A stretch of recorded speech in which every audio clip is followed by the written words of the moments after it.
പിടിയും കോഴി. അപ്പം നമ്മൾ പിടിയും കോഴിയും ഞങ്ങളുടെ പത്തനംതിട്ട ഭാഗത്തോട്ട് അത്രയില്ല. അപ്പം നമ്മൾ സ്പെഷ്യൽ സാധനമായതുകൊണ്ട് നമ്മുടെ ഫ്രണ്ടിനോട് പറഞ്ഞു നമുക്കൊന്ന് ട്രൈ ചെയ്യണം. ഞാനിത് ഒരു തവണ കഴിച്ചിട്ടുണ്ട്. അപ്പോൾ പക്ഷെ എന്നാലും പിടിയും കോഴി എന്ന് പറഞ്ഞാൽ ഇപ്പോഴും കേൾക്കുമ്പോൾ ഒരു സ്പെഷ്യൽ ഐറ്റം തന്നെയാണ്.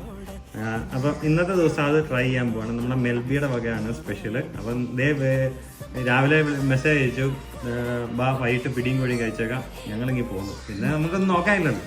അപ്പം അത് ടേസ്റ്റ് ചെയ്ത് വെച്ച് ഇന്നെങ്ങനെ നോക്കട്ടെ. അപ്പം അടിപൊളി. എല്ലാവരും പിടിയും കോഴിയും ട്രൈ ചെയ്യുക. പ്രത്യേകിച്ച് പത്തനംതിട്ട വളരെ റയറാണ് ഞങ്ങൾ കഴിക്കാറ്. അപ്പോൾ എല്ലാവരും ട്രൈ ചെയ്ത് നോക്കാം. ചിക്കൻ കറിയിൽ നിന്ന് മാറി ബീഫ് ഇച്ചിരി കിട്ടി. അപ്പം പിടിയും ബീഫും കൂടെ എങ്ങനെ ഉണ്ടോ ട്രൈ ചെയ്യാൻ പോവാം. ട്രൈ ചെയ്യാൻ പോവില്ല, ട്രൈ ചെയ്തോണ്ടേ ഇരിക്കുന്നതാണ്. ഇന്നൊന്നും തീരത്തില്ല. ഞാൻ വയറ് വാടകയ്ക്ക് എടുത്തേച്ച് പോകുന്നൊക്കെ വളരെ. എനിക്ക് രാവിലെ മെസ്സേജ് കിട്ടിയായിരുന്നു.